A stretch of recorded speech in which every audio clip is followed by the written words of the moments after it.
Welcome back. You're watching World Insight on CCTV News. I'm Tian. Receiving the Nobel Peace Prize is a powerful message about your impact on the world. But when Muhammad Yunus, the Bangladeshi social entrepreneur, founded the Grameen Bank back in the 1980s, he had no idea that his idea would inspire a whole generation to change their societies for the better. The Grameen Bank is a social enterprise to provide microcredit to the impoverished without requiring collateral. With decades of development and progress, the success of the Grameen Bank microfinance model inspires similar efforts in about 100 developing countries and even in developed economies, including the United States.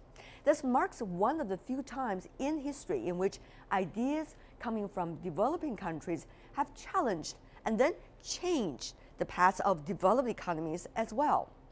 I caught up with Dr. Yunus in Beijing and asked him about the global impact this banker of the poor has created.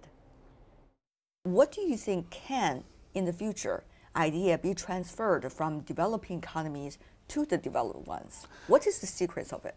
First of all, I would say ideas don't have boundaries. No, they don't. It doesn't have a birthplace. But there are realities. If people need it, they will get it. In the beginning, you may be biased. They say, oh, it's coming from Bangladesh. Who cares for idea coming from Bangladesh? Then you say it works for people. Then you can't stop it anymore. So it's work in the United States, work in the United Kingdom, it's work in France, it works in Germany, it works in Norway, all the rich countries. So it's there. So once you see, if suppose you invent a medicine in a third world country and it cures people, can you stop that medicine? If it helps people, you cannot stop them. You may hesitate, you may delay it a little bit because of your biases and so on, but ultimately get over, you get reached, you will get that. But do you think there's a difference as to how the system can be operating in developed economies versus developing? Same. We were challenged to do it in the United States. Because they were always saying that we tried, it doesn't work in the United States. I said, no matter how many times you have worked and how many times you failed, I will still say it can be done. You didn't do it the right way, that's why it didn't work. So they said, why didn't you come and try and show us how to do it?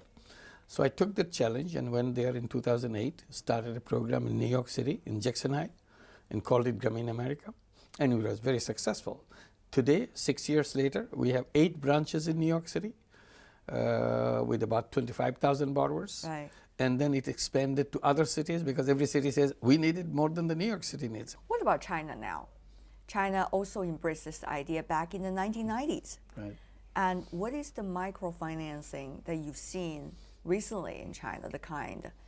Is it satisfactory to your standards?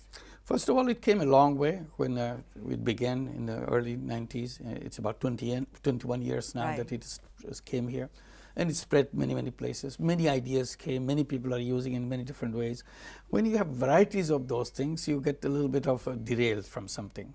So I was trying to mention what is the purpose of microcredit, and focusing on is a business which you want to help people rather than make money out of that business. I said microcredit is to help people get out of poverty, not take opportunity to make money out of the poor people. So that has to be distinguished why microcredit is there. But when you want the commercial banks or enterprises come in, of course they want to make profit. Sure.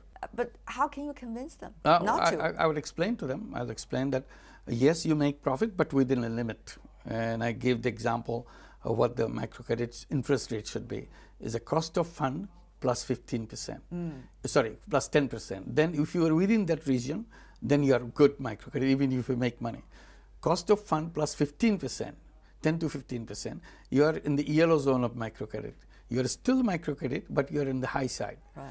Cost of fund plus 15% and above, then you're in the red zone. You are not within the community of this microcredit anymore.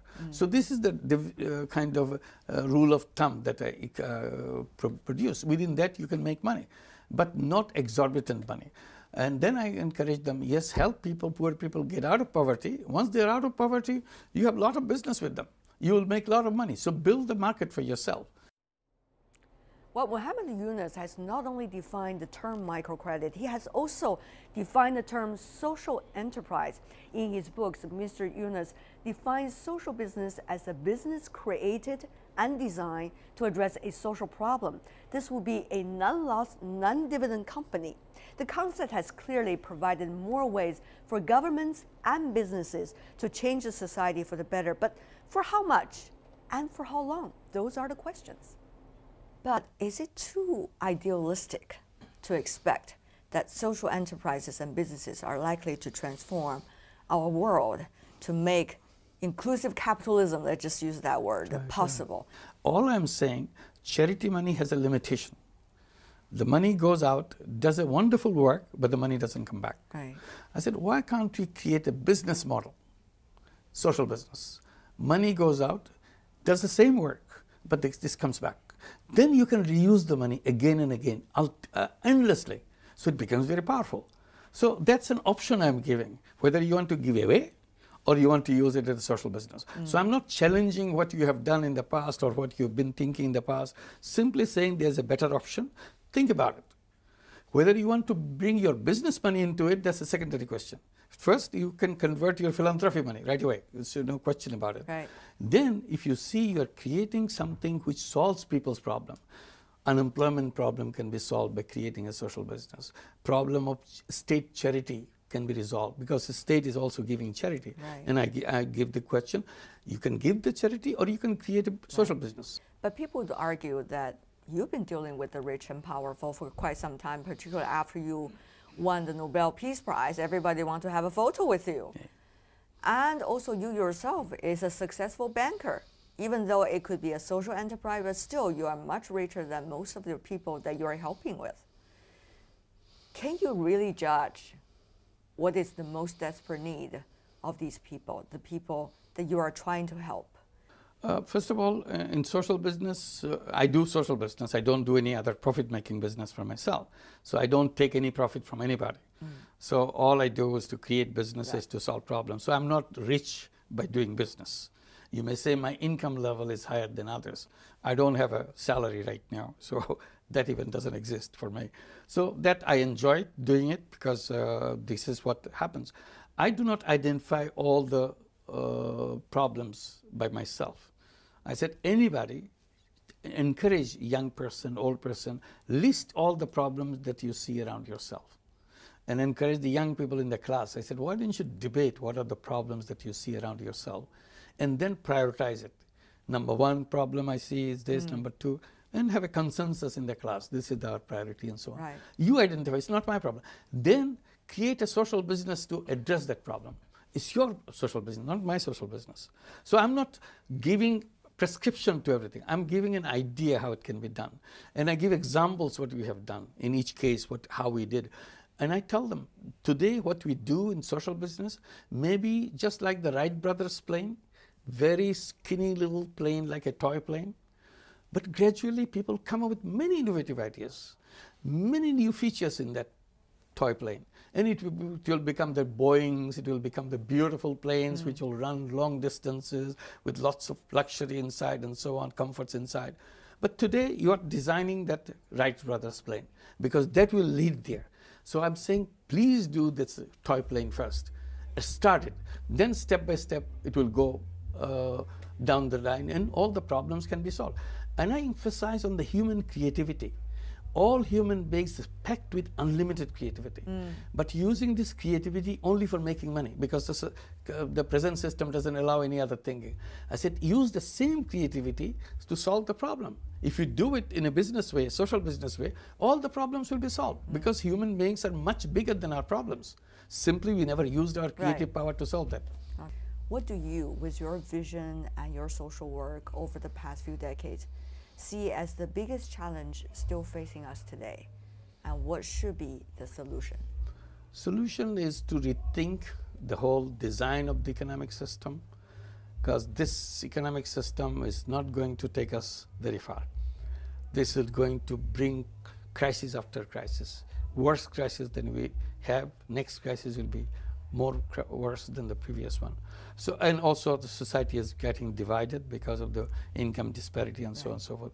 We need to find a new system, redesign the system. You cannot create a new society, new world with the old economic framework. So I'm just challenging that. I'm just raising that question. I'm giving some suggestion. Ultimately, my suggestion may not stand, but somebody else's suggestion may come out. But the fact that I'm saying that let's not say that this is the only system that we can have and nothing else can be better than this. That I'm challenging. I'm saying that this is replete with lots of problems. Right. And we are simply brushing it out, simply burnishing it so that we can move on. So we have to address that this has to be something people-oriented, and creative power of the people must be utilized, must be put on the table. Right. We cannot ignore that. Dr. Yunus, it's such a pleasure to have you on our program. Thank you. All the best to your cause and certainly to the poor people that are depending on it. Thank you so much, sir. Thank you very much. Thanks a lot. Thank you. Thank you.